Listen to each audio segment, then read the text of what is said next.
Okay, I'm live. 8 o'clock, right on time. Happy haircut day. As you can see, I got a haircut. Trim my beard too. Jill did, actually. You know, over the years, I would say that I have saved. Try again. You're offline. Am I online now? Am I okay? Good evening, everyone. Glad you could join us. Am I okay? Looks like we got a slow connection, maybe.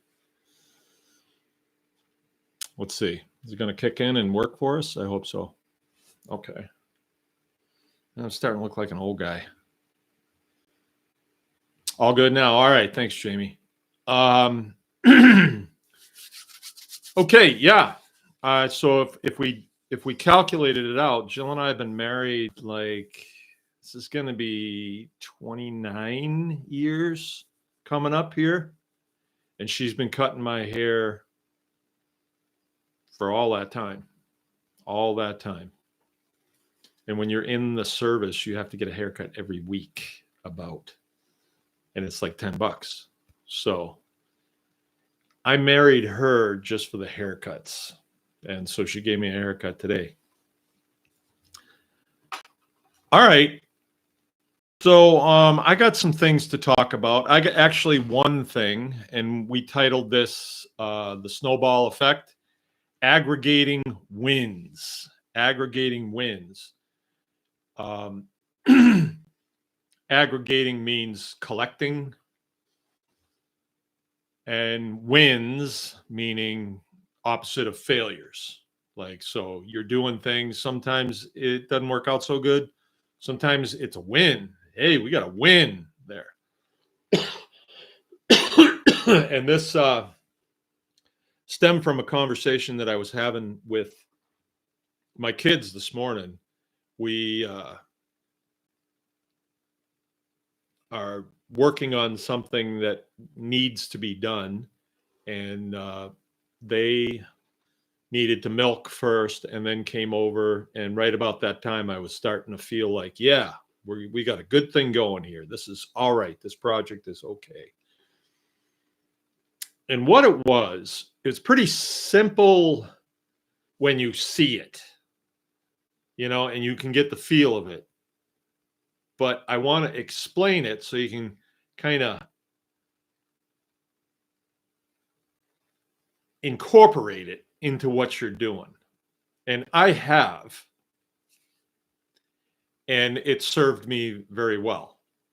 Okay, so I have about 10 steers that are separated from my milk cows.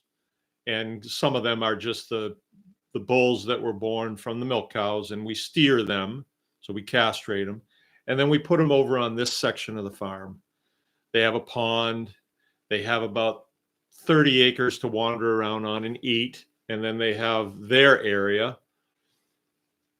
And as soon as we quit feeding hay for the season, which is in about May, we turn them out, and we don't see much of them. They're just out there eating and drinking out of the pond. And, we go out and look at them once in a while, or you're walking by and you just kind of inspect them, make sure that they're all there and they look good and there's no problems.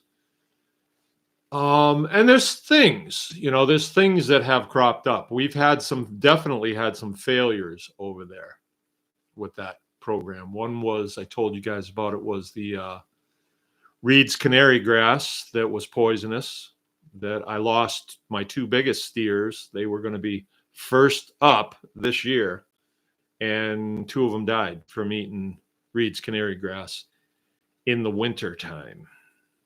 And I will not let that happen again. So that was definitely a loss, and a big loss, because there's a lot of beef on those big beasts. They were 3 years old. And then last summer we had a big loss because we got this blue-green scum on the pond. And I had one out there that was actually a cow that had a calf on her, a beef cow. And she kept drinking that blue-green scum-covered water, and it killed her. And the rest of them didn't. They stayed away from it. And so the fix on that was just to put a water tank out there and fill it up. And I saw some of that on the pond this morning, so I just filled the water tank. No problem. Not gonna have a problem with that. So through the losses, we definitely learned, that's not going to happen again. Hopefully, I'm looking for that this time of the summer. Of course, now it's cooling off, and all of that blue-green algae will sink to the bottom and then be eaten by the bacteria in the pond, and it'll be gone. So it usually just comes when the animals are in the water, and then they manure into the water, and then it's warm. And we had some really warm weather the last couple of weeks, but today is cool. We got a cloud cover, and it rained yesterday. We got about 3/4 of an inch of rain, and it kind of drizzled all day long today. So that's going to be out of the way. But there is a field that is adjacent to the leave them on. And mind you, that field was not fenced this time, or maybe it was done this time last year, but in the midsummer, it was not. It was not fenced. And so that was something that had to be accomplished. And I was your guy. I had to do that. And for some reason, I don't remember why last year, it was a me project. I had to do the whole thing myself. Boys helped a little bit, but not that much. I don't remember exactly why. Maybe I was doing it on chicken processing days or something. Don't remember. But it was a fairly big project, and it took me off and on a month to do. And when it was finally complete, then I could open the gate, turn them in, and they had fresh grass the rest of the summer and quite late into the winter, actually. And I started them on bales, and then they went December, January, February, March, April, and then they start back out in May. So there's a field that's adjacent to that. And if you've been here, you would see right about where the cabin is, the new cabin that we built. Excuse me. Just north of where the cabin is, there's a great big field. And we typically cut hay off of it and not much else. People camp on it, but that's about it. So this year I was faced with the decision. I'm going to need more hay, with the notion that I'm going to need more hay. So I could spend the next week cutting, drying, baling. I could do that if the weather holds. But then it rained yesterday and it drizzled today. So it turns out I made a good decision, but I couldn't know what the weather was going to be. Although I looked at my phone a little bit and it looked like, hey, it's going to cool off and we're going to have some moisture coming in. So it's not exactly a good time of year to make hay because you can't get it dry is the problem. And you have to have it dry before you bale it. So I kind of made the decision last week. Okay, we're going to fence this chunk off. And so it's a square, and you would need to have all four legs fenced off. But the south leg, I fenced last year. So I didn't have to do that one. The west leg of it was fenced many years ago. It's right on the property line. So I didn't have to do that. So I only had to do 2 legs of it. I had to do the west and the north. And I started on this maybe 4 days ago, little here and there, just a little bit here and there. And today, by the time the boys came over after milking, I had nearly completely completed the west side. I was almost completely done. I put 3 strands of barbed wire up. I was using steel T-posts, and then I used cedar for the corner posts. And yeah, by the time they came over, I was just about finished up, and I put a single strand of electric wire on the top, and it's a carrier wire. It carries the electric charge. And it also, you know, when they go up to it, they know that the fence is electric and they're not going to touch any of it. So it works really well. And I said to the boys, you know, this is really cool that we're just building on to what we did last year. And they're kind of like, yeah, cool. I said, no, let me explain this. Let me explain. We got probably another 2 days work. Like we'll probably finish it Thursday afternoon because we got chicken processing tomorrow. And I'll be over there, but they won't. And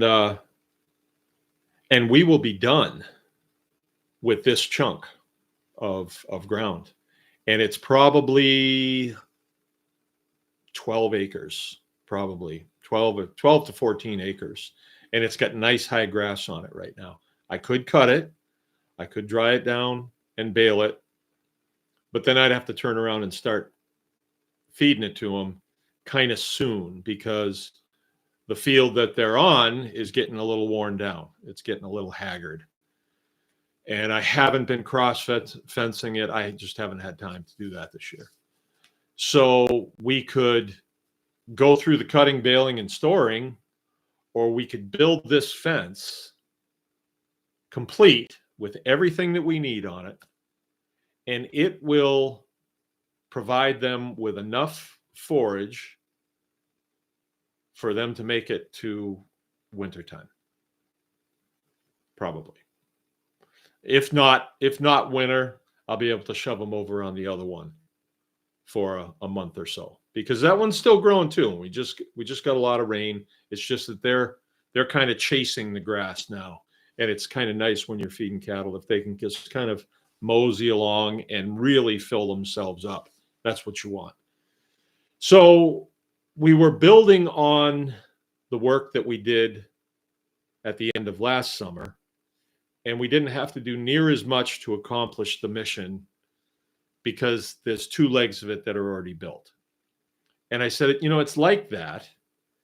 And if you can kind of work things that way,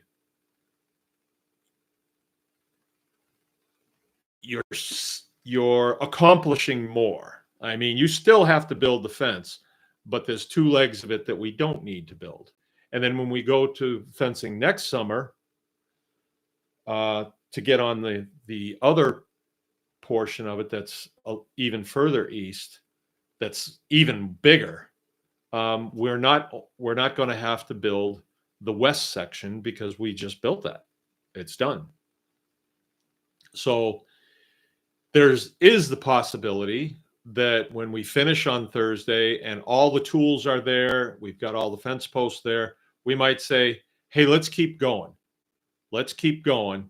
Yeah, it's not going to finish anything this year, and it's not going to really amount to much, but we won't have to do it next year. And when we build a fence, we build it so that's it. It's a lifetime build. It should last. The guy that builds it, it should last his lifetime, right? That's the idea. So that chunk of grass that we're going to be grazing here probably Thursday afternoon, we're not going to have to rebuild that for the next 20 years, probably longer than that. There's maintenance that you do on it. You may have things happen to it, and you may have to do some things, but it's not like a hay cutting deal where we got to do it every year. Then we feed that hay, we got to do it again next year. We feed that hay, we got to do it again next year. So this is a concept that I learned from that book, Saying Goodbye to the Hay Habit, that I got from Haven to Zoo years ago. And I read it, I made a big deal out of it. And it was a real interesting concept to me. On one hand, you have a lot of hay equipment that is prone to breakage, is expensive to run, takes me away from the day-to-day that's going on here. because I've got to do it, and the boys have to help me with it. And then we have to take that hay and store it someplace out of the weather. Very important to be out of the weather. So we can just turn around and unstore it and feed it. Now that has to happen in the wintertime, because we're in the north here and we got to have a snow cover in the wintertime. And there's, we're just not grazing year round. And in that book, he did kind of make it seem as though you could, that some people do. I'm not going to do that. No. Maybe with a different type of beef cattle, I could do it. But no. The idea is to get those animals up to speed in 2 or 3 years, but 2 years is better. That's the idea. And beef is a big deal right now. Beef cattle are crazy expensive. If you haven't seen it, I have an app on my phone that shows me calves going through the sale, and they're selling 100-pound calves for $1,000. It's crazy, right? I don't think I've ever seen cattle prices as high as they are now. I don't think I have. I remember $1.80 for a long, long time. And, 100-pound calf was, it seemed very expensive. Boy, I wish I had them now. There was a time, and I'm not kidding about this, where Deacon calves, which are Holstein bulls,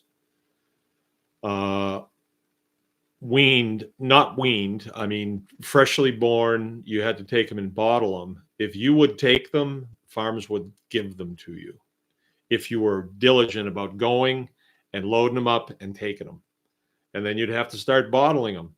You'd have to bottle them. And farms didn't want to do that, and they had no real value. Veal is not a big deal anymore. And in the dairy community, the people that do Holsteins, they just don't see those calves as legitimate sources of beef. For some reason, they don't. And we've heard all the rumors, they don't do good on grass. And none of it's true. None of it's true. They do real good on grass. So, let's see. Haven. Oh, good. Haven's with us. Our Holstein Angus cross calves are going for $600 to $700 at a few days old. Yeah. Wet calves, right? Wet calves. Yeah. Nuts. I mean, that was unheard of, right? So, but this whole concept of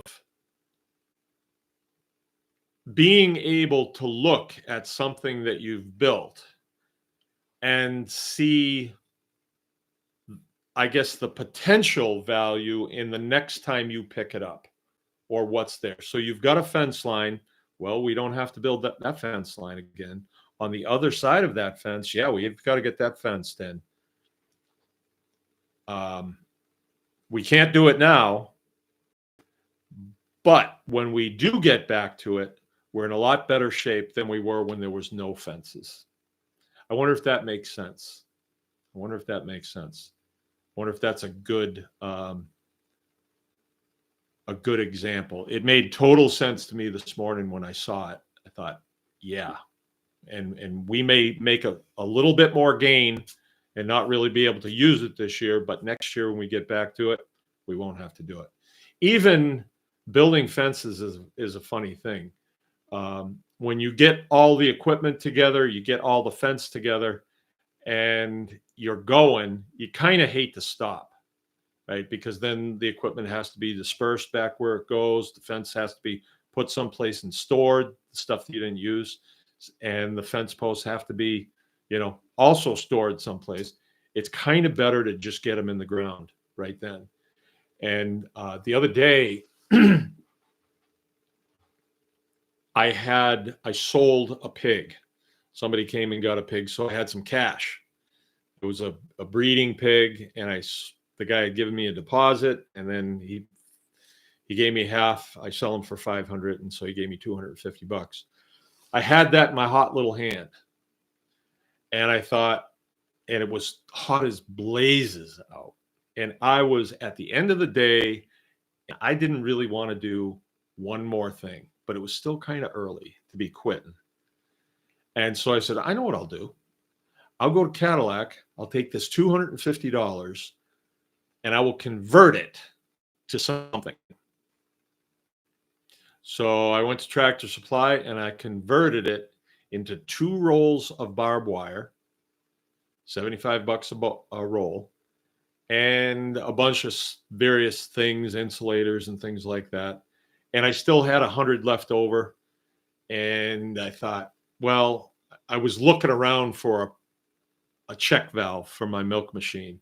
And I looked all over Cadillac. I couldn't find it. I had to order it offline. And so I still had 100 of it, and I still have it in my truck. And the next time I go, I'm going to say T-posts, 5.5-foot T-posts. They're on sale right now for $4.79, I think, per post. That is cheap. All right. If you spread that out over the life of that T-post, and you're going to get 20 years out of a T-post. Anyway, you get more than that. I've got T-posts on this place that were here when I moved here, and they're still, they're not going anywhere. I think eventually they'll rust off, but it's going to be a long time. So if you spread that out over 10 years, 40 cents. Spend it over 20 years, 20 cents. They're cheap. And once you build it, you do the building, you get it laid out. It sort of borders, the property next door, the new property, it hasn't really felt like ours. But then when I fenced it and I spent time over there fencing and stuff, and then you can see tire tracks and stuff, now it feels like Baker's Green Acres. It feels like, oh, this is mine, So it was kind of a nice thing. So that concept, you can use that just about any place. And I think it can be a dangerous thing because you have a tendency to get stuff just to the point where it functions and you don't finish it. And that can be a problem too. I'm at the stage right now, believe it or not, I will retire from this place at some point, and I want to go on to the next thing that I want to do. And so I have to start thinking about those things now, because you just don't up one year and just say, well, I'm done. You're done. You got to ease into it. And I will still work. I just, it'll be time to pass this to the next people that will be running this, that it'll be time. And I'll be 70 then. So that's kind of when that's my target date, I think, 5 years. I will still be involved here, but I just won't be the primary, mover, because I want to be spending a little bit more time doing other things, at that point. I just can kind of feel that coming. I've known guys that have stayed on the farm until they couldn't move anymore. And I don't think I want to do that. I want to do a couple things. There's a few things that I want to get into and really develop and stuff. So, all right. Well, that is my concept that I wanted to, and your work is your wealth if you do it right. So I'm talking with my younger boys now about the farm and what it's meant to me, as opposed to when I came here, when I moved here 21 years ago, and I was at loose ends, sort of. I knew that I wanted to live here, and I knew I wanted to make a living here, but I had no real idea how I was going to do it. I mean, I had some ideas, but if we want to talk about failures, I can make a list. And that's another thing I'd like to talk about a little bit. But I took a job in town just because when you come out of the military, you're like a live fish, and they kind of fight over you because they figure, Well, at least he can make it to work on time, and he can get a haircut and probably dresses halfway decent. So they were kind of fighting over me, and they offered me more money than I had ever been paid before in my life. Of course, when I went in the military, that was in 1984, and I think I was making $14 an hour, which was big money back then, working at an aircraft manufacturing company. 14, something like that. And then when I got here, they had already gone over 20, and I thought, holy smokes, that's a lot of money. But now $20 is not really crazy. It's okay, I guess, but I know plenty of guys that make $30 an hour, just operating equipment. So, and I was at a place where I was like, well, either I'm going to do this, either I'm going to work off farm and work my way up the chain there up to as much as I can possibly make per hour, or go salary with some company, or I'm going to do this. I'm going to work for myself. And I didn't see all the things that are involved with that. When you work for someone else, you show up when they want you to, you wear what they want you to, you do it the way they want it done. You can give a little input once in a while, but at the end of the day, you do it their way, even if it's the wrong way. It might be an unsafe way. And that was really where I kind of peeled off. It's like, I'm going to get killed here for $20 an hour. And I wasn't in this much danger when I was in the military most of the time, right? So that was really where I said, no, this is not getting any better. So I decided that I was just going to come home and work the farm. And the first job that I did when I came back was I poured the floor in the butcher shop. That was the very first job that I did. Got the drains in, and that little butcher shop made us a hoop of money. At first it was slow going, but as things picked up, it really carried the place. And then we got into the Mangalitsa pigs, we got into steers, then we got into more butchering, and we started learning about rotational grazing. That was a big deal. We started learning about growing field crops for the pigs. That was a big deal. Started to really expand our scrounging capability. That was big. And then the teaching kicked in, and that really rounded things out for a while. But we've kind of landed at the place where we are now. And there was a lot of education to get here, actually, about how to milk cows, when to milk cows, why you milk cows, who wants raw milk, how to navigate that whole raw milk's illegal type thing.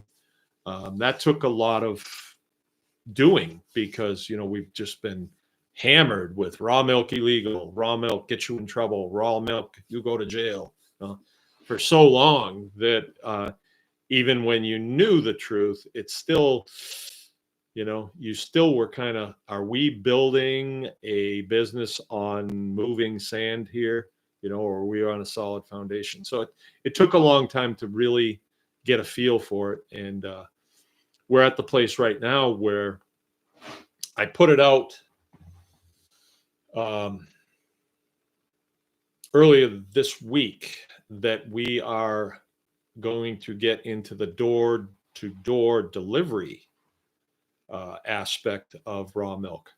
And we've had, I guess, 4 people that have responded. They're all over the place, but that's how you start a delivery business. You may not be, one leg of the delivery might not be as productive as you'd like it to be, but they are taking a gallon of milk, or 2 gallons, whatever it is. And then they may take some hamburger, or they may take some eggs or whatever. So I think it won't be long. Well, I know it won't be long before we have a cute little milk truck, and you don't probably know what a milk truck is, but it would be a little, like a Metro van that has a reefer on the back, reefer unit, that the milk goes in there in the morning,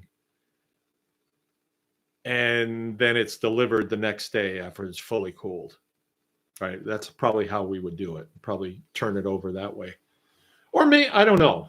Depends how quick the reefer would take it down. Maybe we would do our deliveries in the afternoon. That might be better, because then people aren't too, many families have mom and dad leave.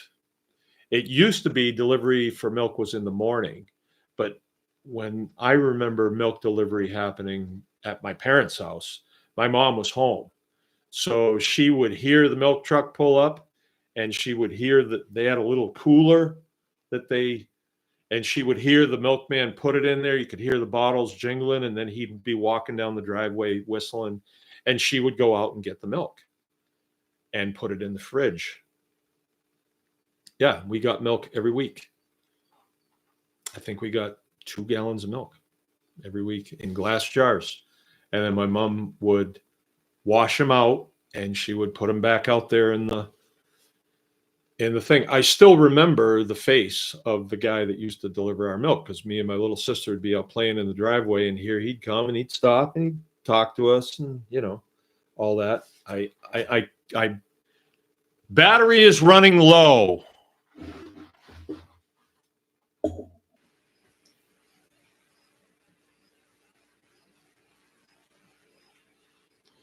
Okay, we're back in. Sorry about that, you guys. Battery. Thanks, Jim. It said battery low, and then it cut out. Are you guys still here? You're back. Yes, I'm back. Looks like we lost you. No, I'm back. So if I was here by myself, I would have been toast. Jim went and got the battery charger, and he knew how to make it work, and so he got me back online. This is kind of plugged in a weird way, but anyway, what was I saying? I was saying, the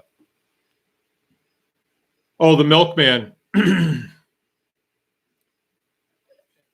I still remember the guy, and he was our milkman forever, and that was what he did. He was the milkman, and he worked for that dairy in town, and so I think that's what we're going to do. I'm pretty sure that's what we're going to do.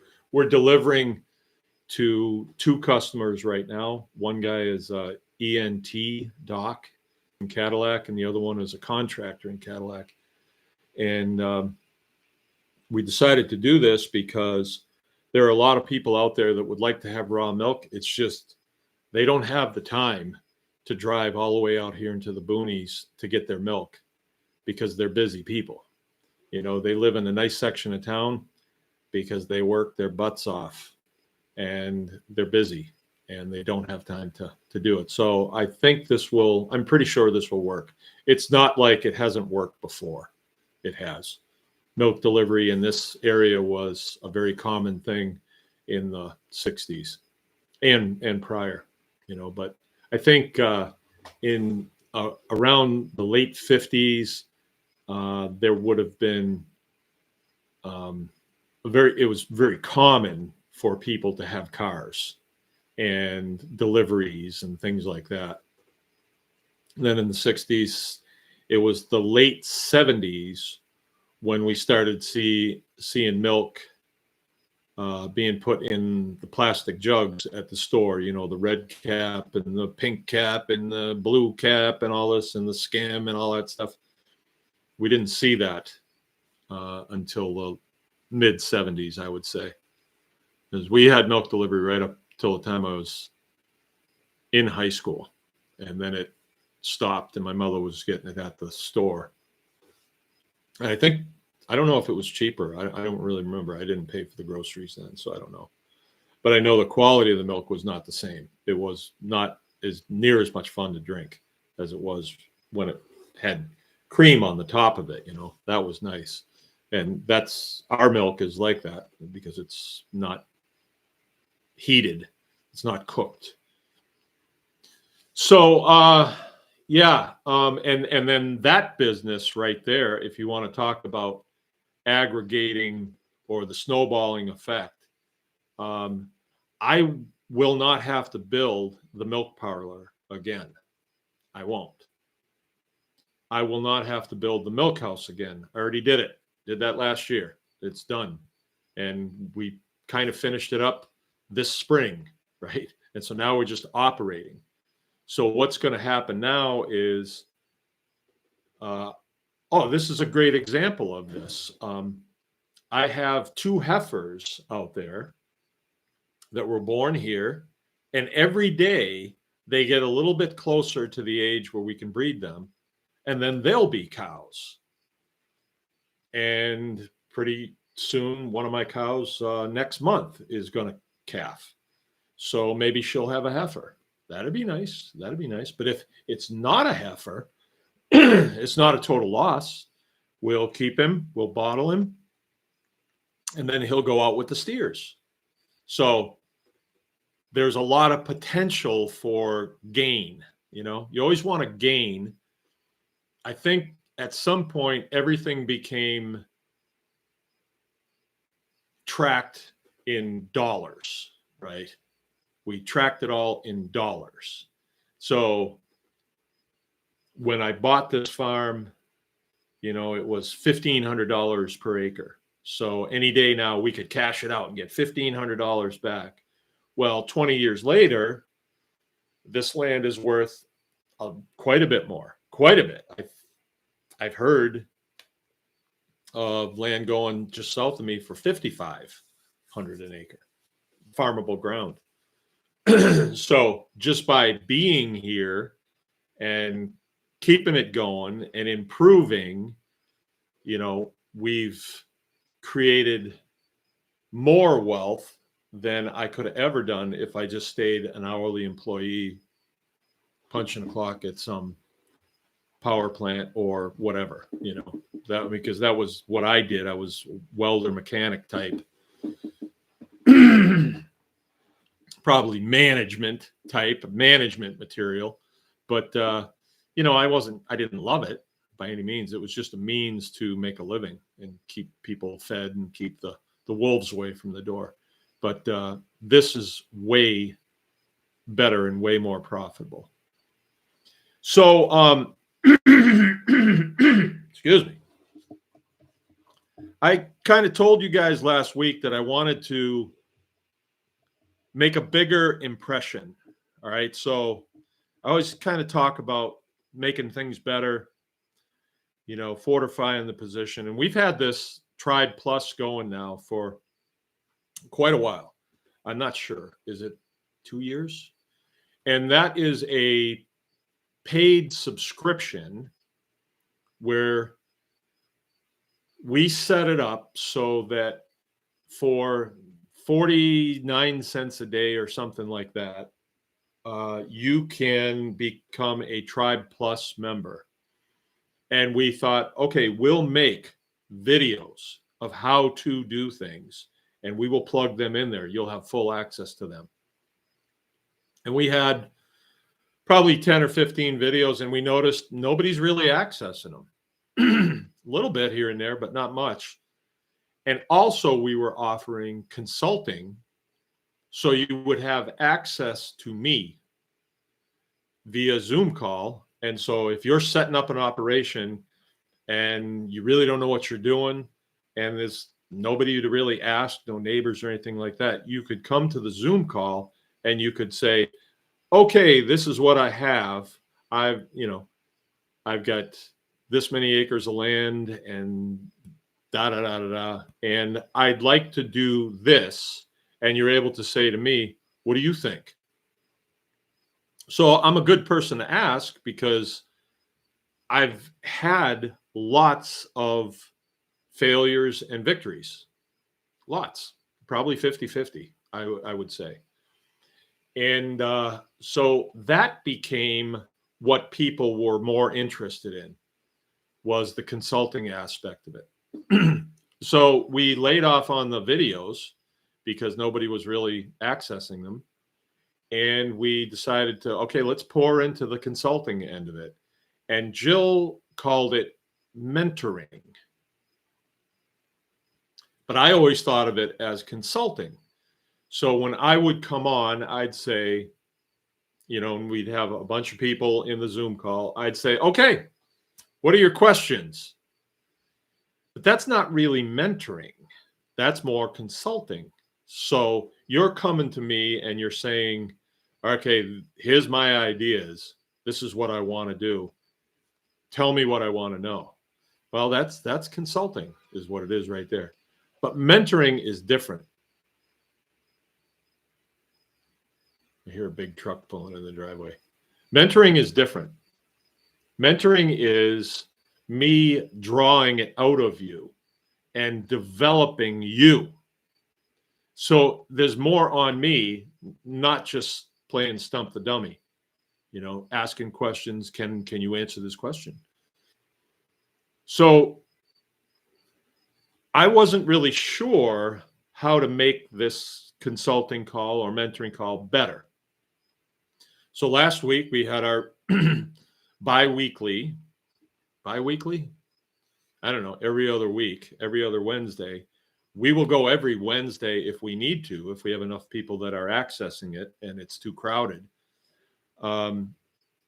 Because that could very well happen. There's 21 people in the group right now, and usually only about half come to the consulting call, which I think needs to change. And I wanted to figure out why it's that way. But I think it has a lot to do with, like, if you go into the military, you think you know what you're getting into.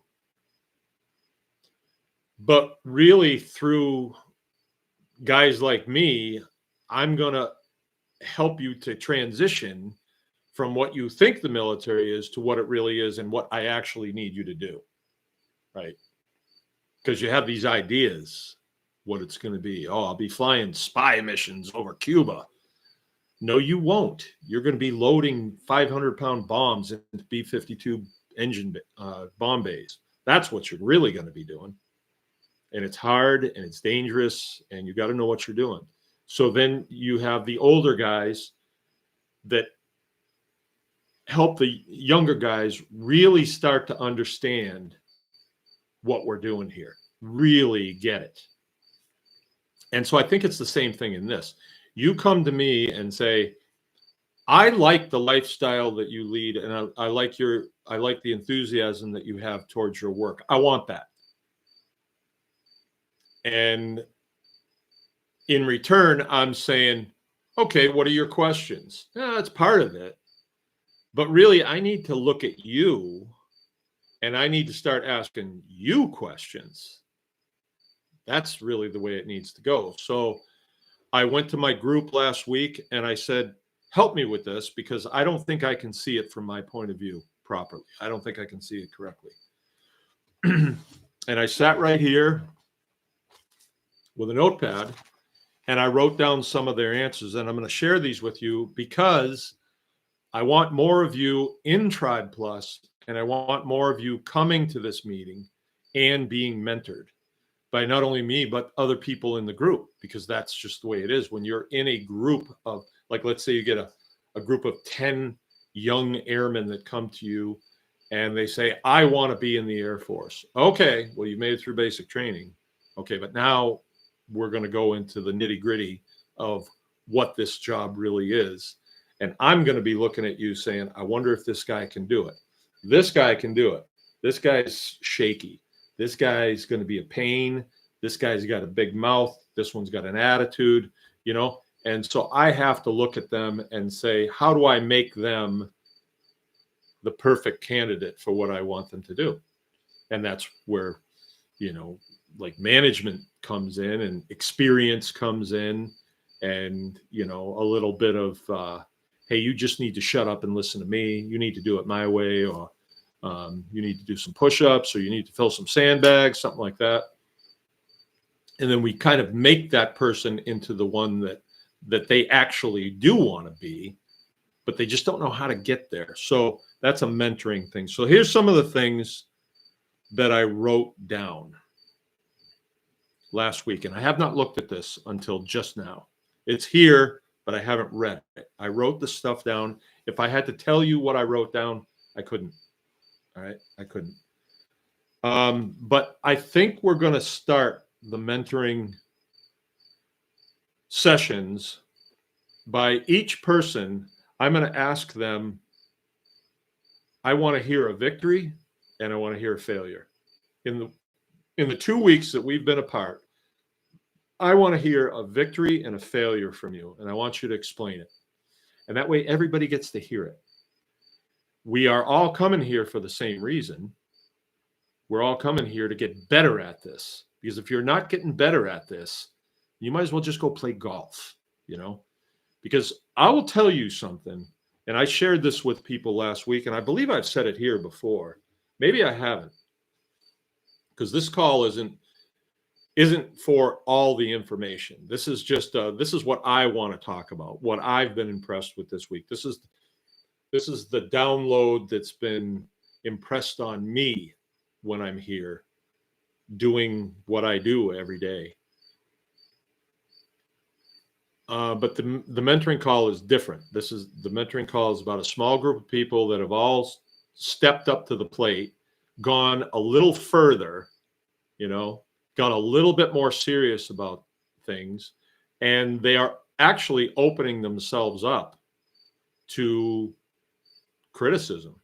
Hey, I'm here to get mentored. I'm here to get better. I want to hear it.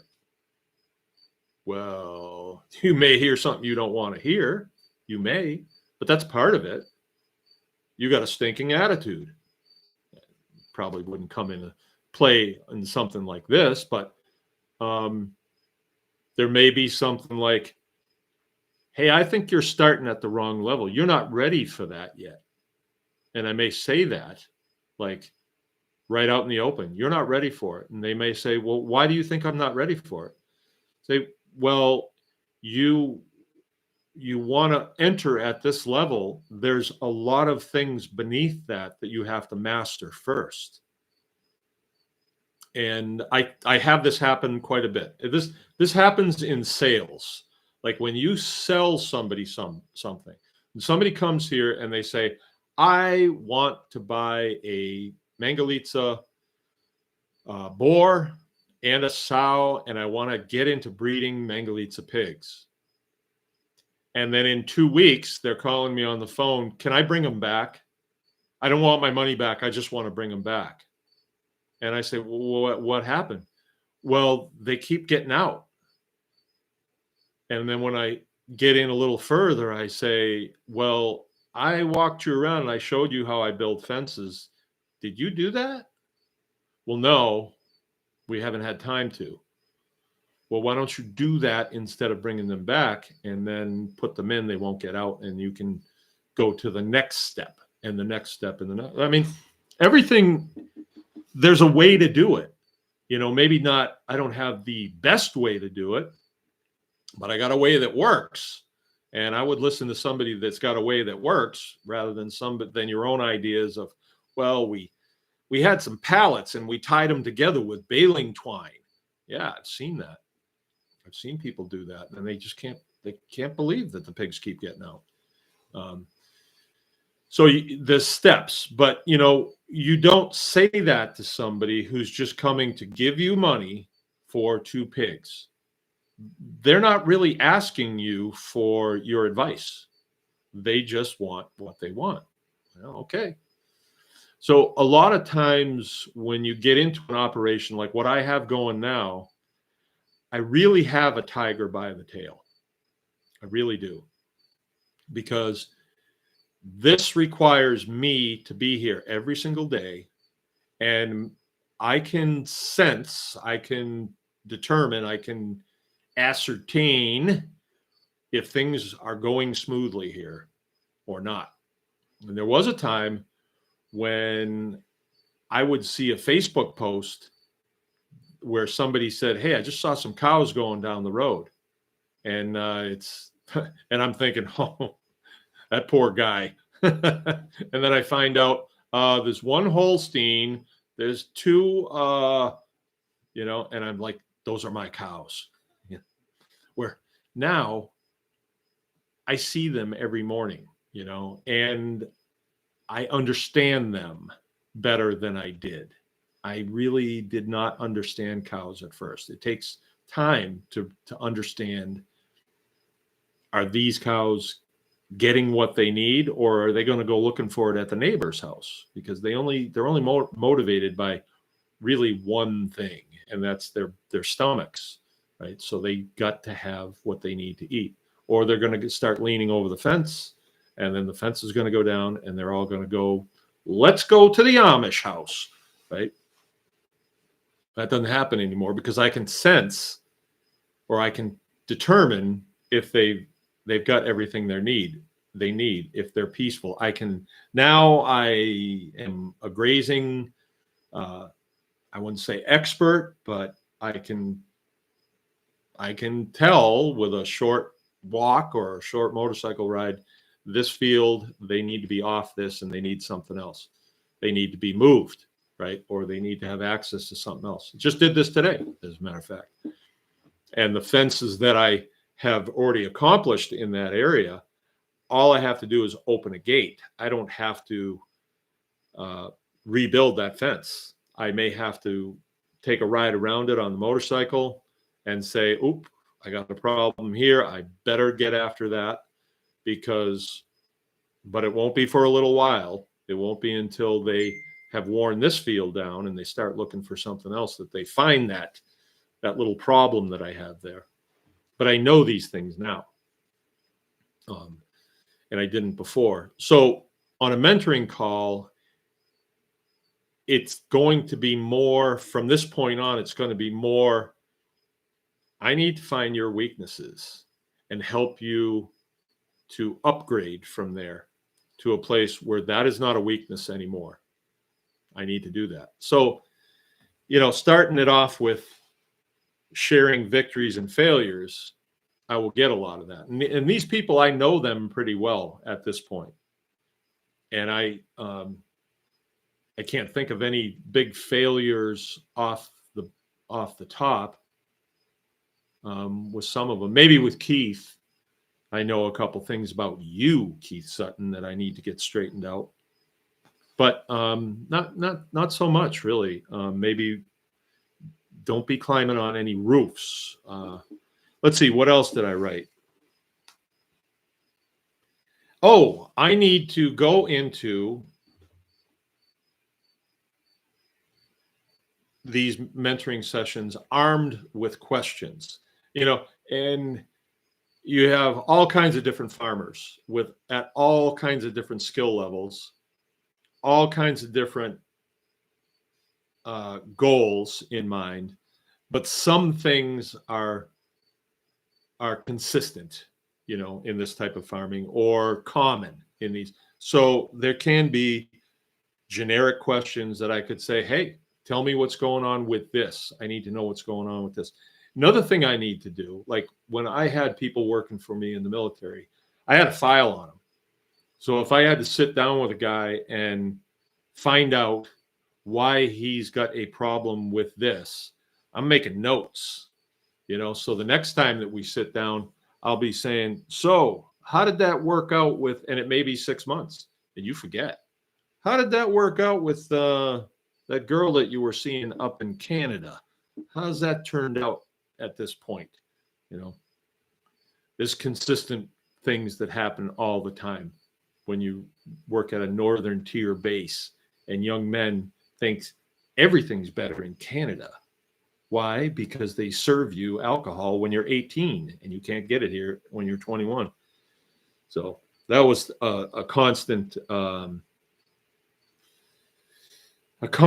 thing that I tried to, when we get to the weekend and the boys are talking about what they're going to do this weekend, and I come walking up into a group and I hear Canada.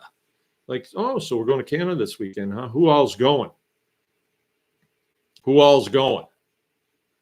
And some of them, I don't want them going to Canada because I know that they can get beer up there and they just make bad decisions. So I try to figure out ways to keep them home, but I wasn't always able to do that, but I would make them know beyond a shadow of a doubt, if I get a call and I have to go get you, I'm going to be a really unhappy person. And I will be showing up in uniform, and you will be in your uniform the rest of your time here at this base. I guarantee it. So they would know that it's not a good idea to go up there and get in trouble. If you're going to have a few beers, be okay, be cool, don't do anything stupid. You break anything, you're going to pay for it. And just so they kind of knew. So, there'd be some mentoring like that in this, like, hey, this can happen to you. So maybe it's a good idea if we share our failures. So a person will hear a failure and they'll say, "Ooh, that never happened to me, but I could see where it could." So that's good. That's good information. So I'm going to show up armed with questions.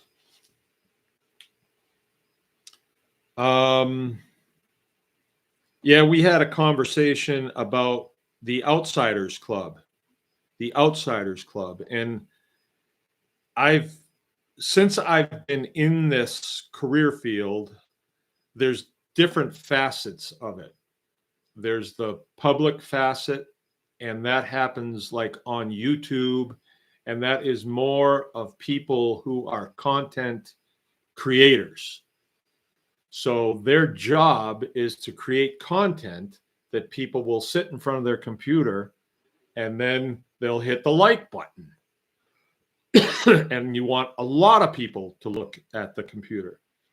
And I think that if I was female, I would do all of my content in a bikini top, because that gets a lot of views. But that club right there, I think people need to see the difference between, and this is my next annotation here. Belva, lady that's in the group, she said, "Well, I like the way you get down to the nitty gritty." The nitty gritty. I haven't heard that in a long time. The nitty gritty, right? Like, what's it really like? The nitty gritty. The little things. But the Outsiders Club is a place where you decide to be. Okay. And the Insiders Club would be, and I kind of struggled with this, I'll be honest with you, for a while. Not outwardly, it didn't cause me to sweat or break out in hives or anything, but we all have these. And if you're in the homesteading world, I get a lot of notifications of homestead conferences that are happening places.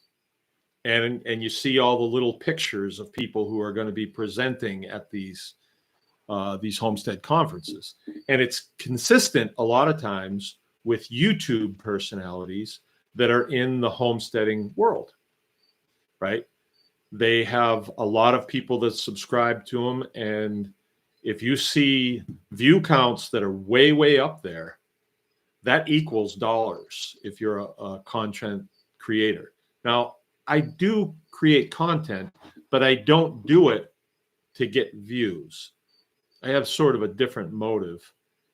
My motive is to see an overwhelming amount of traditional homesteader farmer types that are doing a diversified operation, and they become absolute experts at it. They know everything that they can know, and they're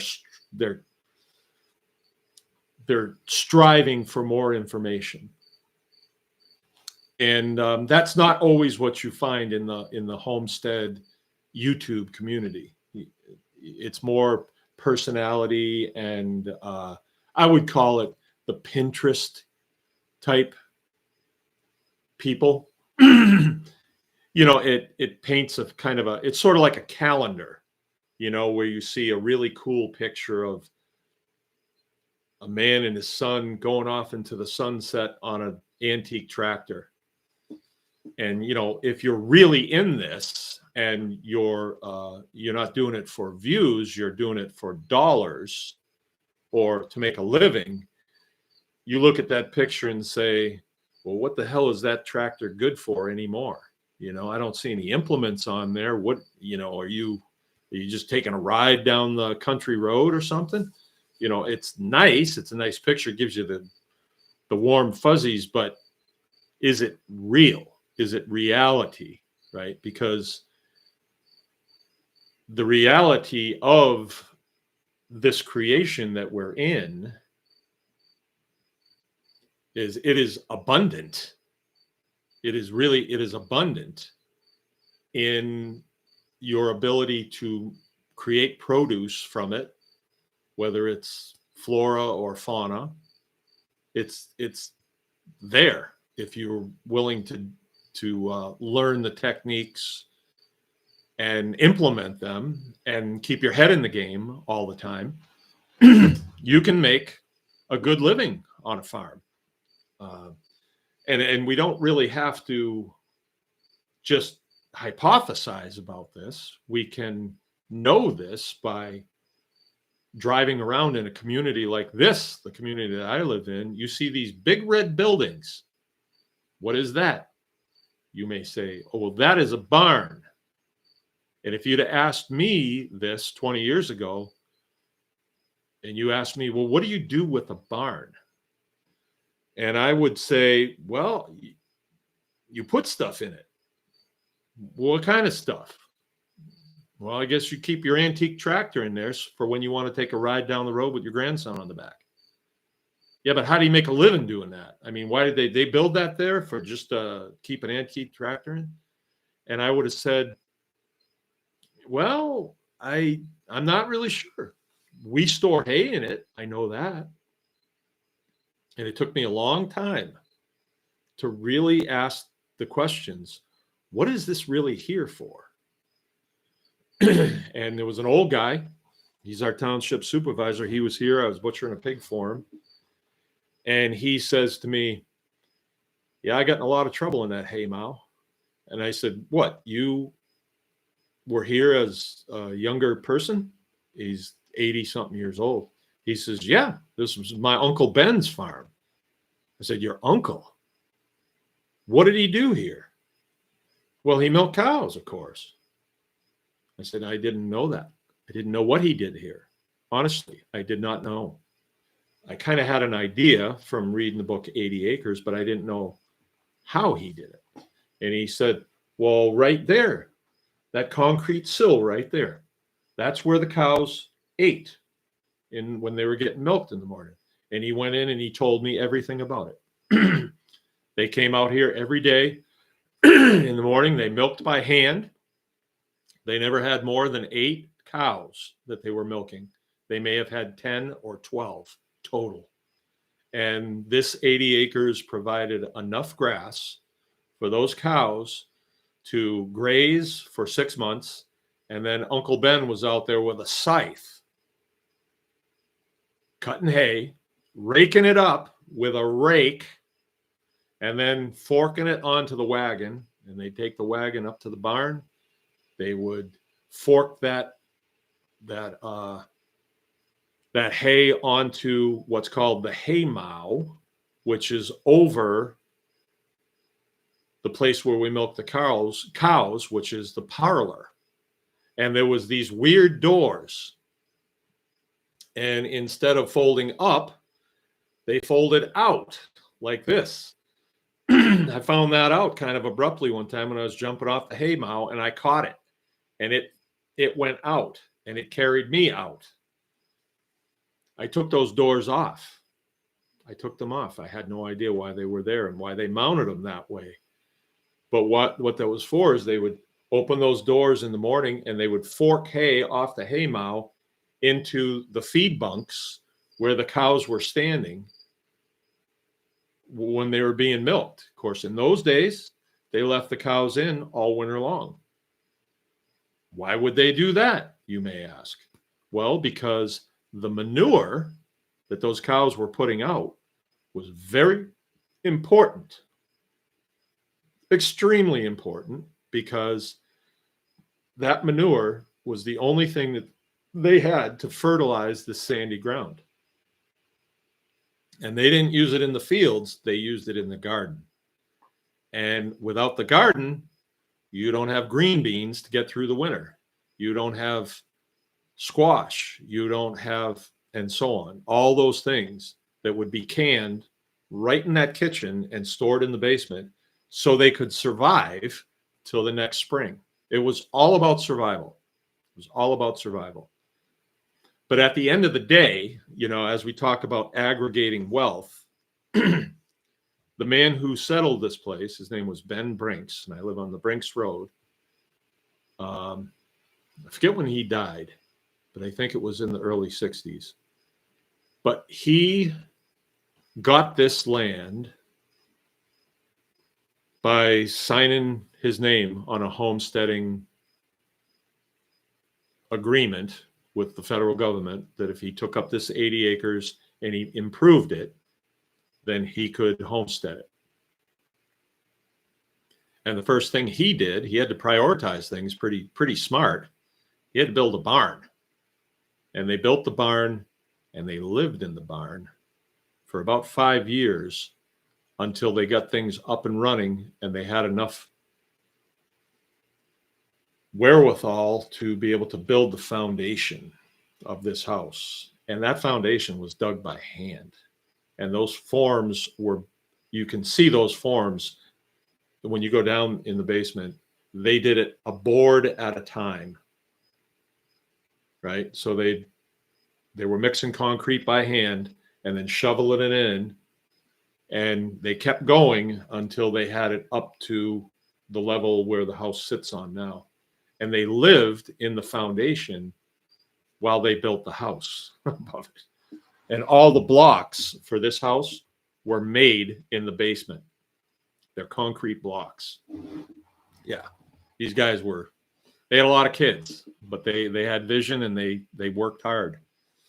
We do too. I try to live up to, you know, the wealth that Ben created by building this house and clearing the stumps. This was all Norwegian pines, and the lumber company had it in a lease, and they cut all the pines off of it. And then when Ben started this, he was farming in between the stumps, and he could pull, you know, several a year. There was actually crews that went around, and they had they had winches that oxen would walk on the winch. It was like a treadmill, and it was a winch, and they had a cable that they'd put out around these big stumps, and they would pull them out. And then they have to, with horses and a team of horses, they'd have to pull them someplace and get them out of the way. And I understand that at some point in the 30s or 40s, someone came and bought them all because they had some special kind of pitch in them that they could make turpentine, I think, out of something like a turpentine. And so all the stumps are gone. But the trees that they anchored the winch to are still here, or one of them's still here. One of them has got hit by lightning and went down since we were here. And the other ones are gone. I don't know what happened to them. But they would typically be like a maple, and it would be a maple that would be like, have to be about that big around, that they could anchor the winch to with a chain. And that's where the, you know, all the mechanical advantage came in with that winch, and they would pull these stumps out. And when the stump was pulled out, then the hole has to be filled. What do you fill it with? Well, there's another problem that you have to kind of work through.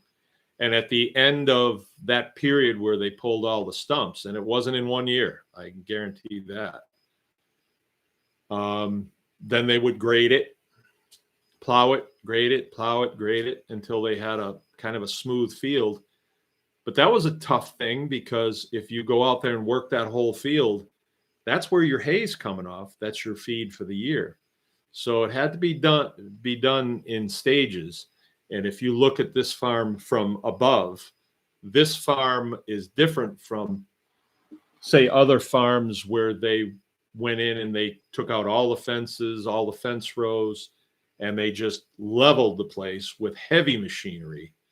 And they all do this other thing where they go in and they put in pipes. They call them tiles. They call it tiling a field, although they use plastic lines now, and they drain all the water off of it. That only got done on one field here, and the pipes that they put in were actually clay tiles, and they're still there. And it's a lot of work went into that field, a lot of work, and it's like maybe 10 acres, right? But back then, in the 30s, a gallon of milk was 30 cents. And if you do the calculator for inflation, the inflation calculator, 30 cents in 1930, what's it worth in 2025? It's $10.78. So we sell a gallon of milk for $10. They sold it for 30 cents. We're right at the same income gain level, right? And things were done differently then. The milk was only cooled to 60 degrees and it was put in cans. The cans went on a wagon and they were taken into McBain. They had a creamery in there where they did the milk separation and stuff. And then it got distributed from there. So I would imagine that they probably had delivery in McBain. It wasn't McBain then, it was Owen. And they would deliver it to the little stores and probably to homes from there. So it seems like the answer to the family farm is in the rear view mirror to me. It seems like it.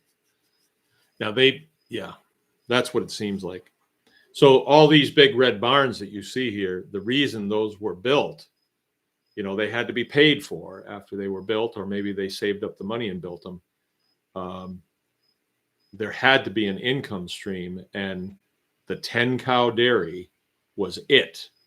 And it was like that for a long time, because you see these barns in New England just like this, and those were put up in 17 something. Like, they're old. Out here, out in the Midwest, this place was only settled in about 1900.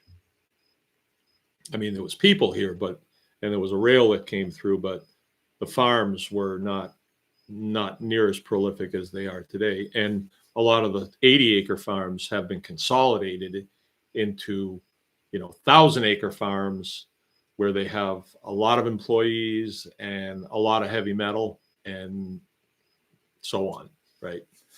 So, but there's room for both, for sure. There's room. And I think there'll be more room for the 80-acre 10-cow dairy. I think there's going to be a lot more room for it because this whole raw milk bad thing is really, really and truly going away. And I have that from a real good source. Okay, so nitty gritty. Price came up. Hey, maybe it's too expensive. That's why people don't join the Tribe Plus. I don't know about that. I just don't know about that, because if you make something really cheap, people are like, it's no value there. So, all right. And I'm going to have a call for improvements. How can we improve this? Like I did last week, I said, how can we improve this? And I got 6-7 items here. So, and that was just off the cuff. I didn't give people time to think about it. Maybe they'll think about it next time we meet. And I say, hey, what about improvements? How can we improve this? Maybe people will be right there with, do this. How about you do this? So we'll see. All right. Okay. Andrew Fox says, did 2,200 for 2 steers, 2 heifers 2 years ago. 1 heifer got 3rd place in the county fair. Yeah. County fair. County fair, if you must know what I think about that, it's not reality. It's not reality. Kids are selling at the county fair here, they're selling, a pen full of 4 chickens, and they're selling it for $400. Why? Because some company wants to hear their name spouted out at the county fair when they're doing the auction. But the kid is like, wow, these chickens are worth $100 a piece. No, that's not true. And the tooth fairy is not true either. The tooth fairy is one thing, but inflating the price of this livestock, and then a kid says, well, that's the direction I want to go. But then they find out you really only make about $9 off of every chicken. Well, that's not the same as what at 4-H, I got $400 a piece for them, or for a pen of 4, something like that. Guy was telling me today that a pen of 6, there was a bidding war over one child's group of 6 chickens, and it went all the way to $600. But then some poor other kid whose parents nobody knows or wants to suck up to, his just sold for next to nothing. So I'm not a big fan of the county fair type thing. Fun to go on the rides and eat elephant ears, but that's about it. Yeah, I don't think that teaches a good thing. All right, so that's what I got. Excuse me. If there's any parting shots, I'll take them now. If not, I'm going to bid you farewell and encourage you to put the pedal to the metal, because there is no time like the present to get motivated, get a sense of urgency, and get your farming on. All right, no parting shots. Good night. Remember, anyone can farm.